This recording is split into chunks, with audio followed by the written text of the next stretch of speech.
You've probably noticed the dovetail. You know, the fancy interlocking joint you see on the corners of furniture. Woodworkers are obsessed with dovetails. We cut them, we fit them, we put them on Instagram, and we do it all over again. But where did dovetails come from? Did somebody invent them, or did they just sort of evolve naturally? And when were they first used? The ancient world had dovetails.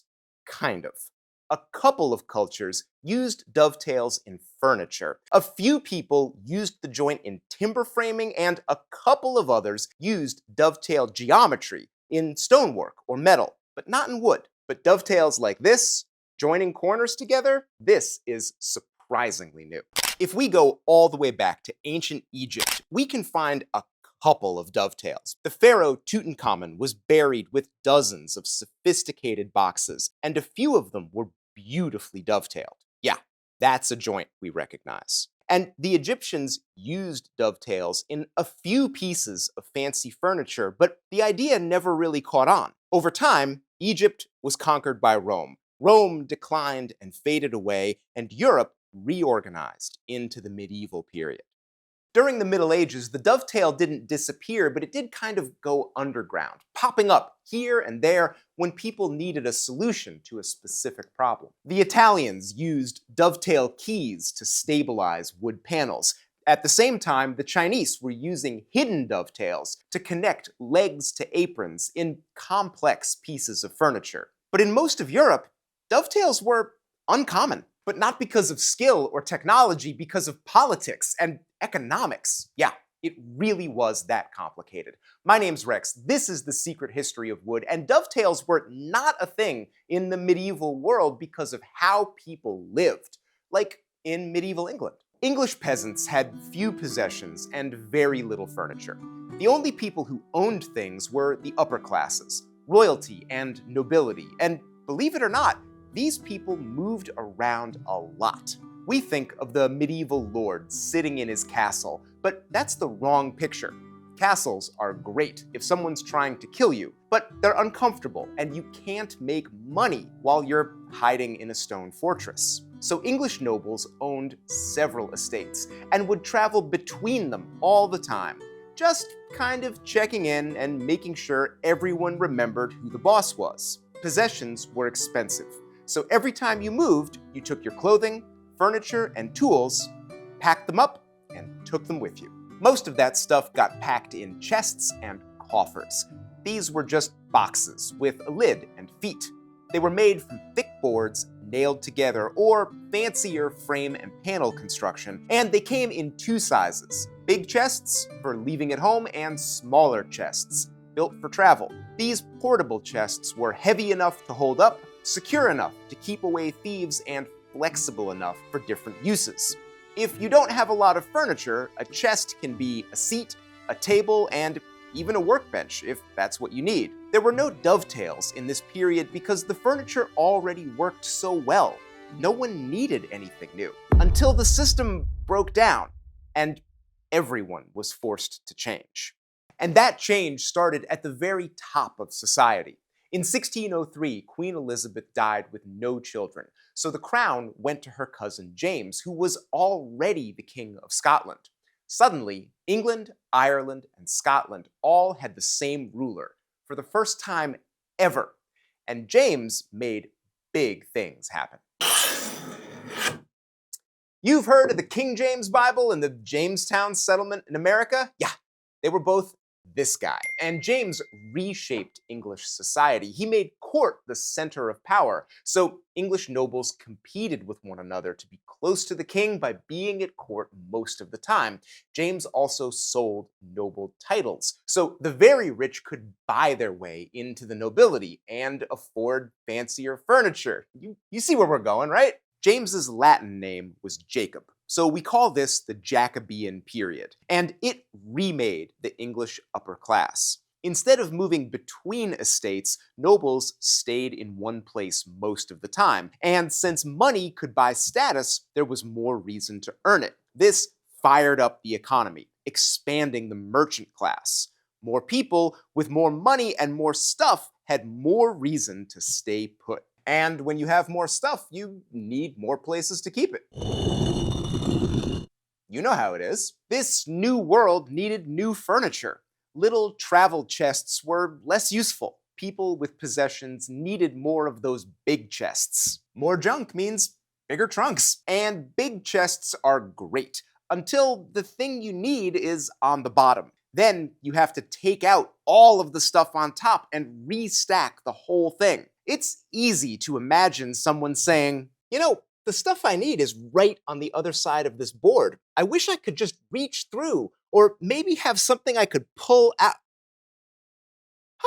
The solution is obvious, but it's also genius. You move the floor up and build a sliding compartment into the bottom. And then you draw that compartment out when you need to get something. That's what drawer literally means. That which pulls out. A drawer is just a box, and Jacobean builders knew how to make a box. You split 4 planks out of some green oak and you nail them together. And nailed construction in oak is strong. Lots of these drawers have survived up to the present day. That's 400 years of daily use. So why aren't we still building drawers this way? Because nails flex. You can see me move this one just with finger pressure. And for lots of furniture, a little bit of flex is a good thing. But not for drawers. It's pretty common for someone to walk up to a drawer with one arm full of stuff that you want to put away in the drawer, but then you can only grab the drawer one-handed, so you're pulling it by one side. Nailed drawers can flex. That pulls the drawer out of square and makes it stick in the opening. So the drawer won't come out and you're over there pulling harder, which only makes it worse. Nailed Jacobean drawers didn't fail or fall apart very often, but they didn't work as well as those rich customers wanted them to. And if your customer wants something better, you're probably going to figure something out. Furniture makers needed a stiffer joint, and they used an old idea that had been floating around since the Egyptians. Cut the end of the drawer side into this wedge shape and sink it into the front of the drawer. With this one little change, the dovetailed drawer was born. And what's cool about dovetails like this one is that they transform pulling force into compression. So if I pull back on this piece here, or even pull it in towards me, this wedge shape squeezes the wood in the middle. And wood is really good at resisting compression. So even when you're pulling hard, your drawer stays square, even if you're only pulling with one hand. At first, this new joint was used with the same nailed construction, but builders noticed something. If you divide that single dovetail into 2 smaller tails, you get a better joint and a lot more surface for glue. Over the next century, furniture makers figured out how to build that drawer with no nails at all. And just getting rid of nails changed, well, everything. Oak is a fantastic wood, but it splits if you even look at it the wrong way. So if you're driving nails into oak, your planks need to be thick, which is going to make your drawers very heavy. On top of that, Jacobean builders also nailed the bottoms onto their drawers, which means the drawer can't slide on this surface. Instead, builders plowed grooves into the drawer sides and put runners inside the chest for the drawer to slide on. This is called a side-hung drawer, and it makes sense if you're using nails. But get rid of those nails, and suddenly your drawer parts can be a lot thinner. You can also use new materials. Woods like beech and elm don't split very well, but you can saw them into planks that make lovely furniture. Thin pieces of walnut won't stand up to nails, but they work great for dovetails. As long as you're making thinner boards anyway, let's get rid of that heavy nailed bottom and replace it with a thinner one. Take those side grooves and move them to the inside of the drawer so the bottom slides in. From the front or the sides, that bottom is invisible. And now that we've gotten rid of those nails, the drawer can slide in and out on the bottoms of these drawer sides. So no more need for runners inside the chest. But dovetailed construction changed so much more than just drawers. Like nails. Nails cost money. Each one is hand-forged from valuable iron. Get rid of all those nails, and you save a ton of money. Of course, dovetails are expensive too, but that's all labor, so the furniture builder gets to keep the money instead of sharing it with the blacksmith. And these lighter, stiffer dovetail drawers could hold a lot more weight. When the drawers hold their own weight, the rest of the furniture can be a lot lighter. Suddenly, furniture goes vertical. Builders added one drawer, then two, then three, all while making taller, lighter, more graceful cases. The chest with a drawer becomes the chest of drawers, a style so useful, I bet you've got a couple in your house, but you call it a bureau or a dresser. Doesn't matter. That dresser's great-great-granddad was a heavy oak chest with a single nailed drawer. And while all this was going on, some guy finished a drawer, sat back to admire it, and thought, man, these dovetailed drawers are so light and strong and beautiful. It makes me wish we could just dovetail everything.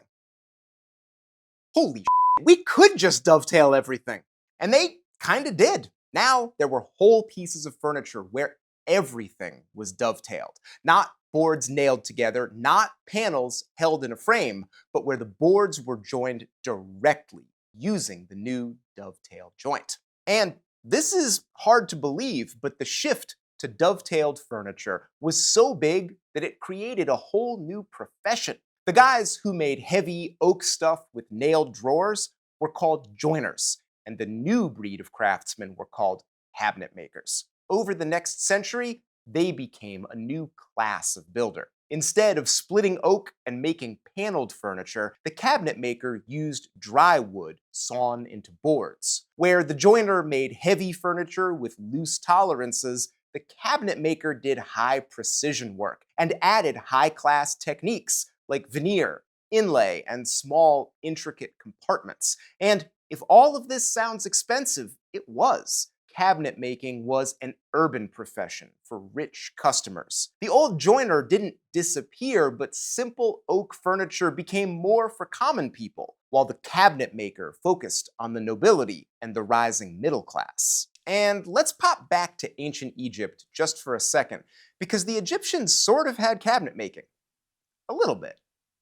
At least they knew about dovetail drawers. The Egyptians left us this little cosmetics case with beautiful dovetails on the drawer, but look at the corners of the case. They're very simple, probably just wooden pegs. Even the Egyptians couldn't create a whole system with dovetails for the drawers and the frame that held them. For that, we had to wait a couple of thousand years. So this fully dovetailed chest is from America in the late 1800s, and it doesn't even have a drawer. But this construction never would have happened if dovetailed drawers hadn't forced the move to dovetailed casework. And this chest is made from sawn boards of pine, and that construction doesn't really make sense without dovetails. They add a ton of strength to this kind of softwood construction. And the dovetail remade furniture forever. If you build furniture and you focus on dovetailing, you are not a woodworker. You're a cabinet maker. For real. You belong to a separate profession that made the most demanding work for the most discerning clients. Cabinet makers used the dovetail joint to revolutionize furniture making for the next couple of hundred years. See? You always knew you were special. Read Joiner's Work by Peter Follansbee. Peter is a modern woodworker who works totally in the Jacobean style. Mortise and tenon oak, nailed drawers, the whole thing, and his book will show you how to do it. It's more accessible than you probably think. Get Joiner's Work direct from Lost Art Press, not Amazon. Read American Furniture of the 18th Century by Jeffrey Green. Everything I've talked about in Europe also happened in America, but later, and Green's book does an unbelievable job of covering the transition from joined oak furniture to dovetailed furniture and all the socio-political stuff that made it happen, with amazing illustrations and descriptions of building the furniture. It is an incredible book. It is out of print. It is expensive. It is worth every penny. Shout out to the Western Reserve artist blacksmiths. A bunch of us got together and we forged the nails that I used in my reproduction Jacobean drawer. Big thanks to James, John, and Jarrett, who helped me forge the nails, and Tim, who let us use his shop. Those guys are the best. Come and join us next week. I'm going to do a furniture forensic examination of this late 1800s yellow pine blanket chest. It has way more going on than I can talk about in this video. In fact, it's amazing. Would you like to see inside? Well, you can't unless you subscribe.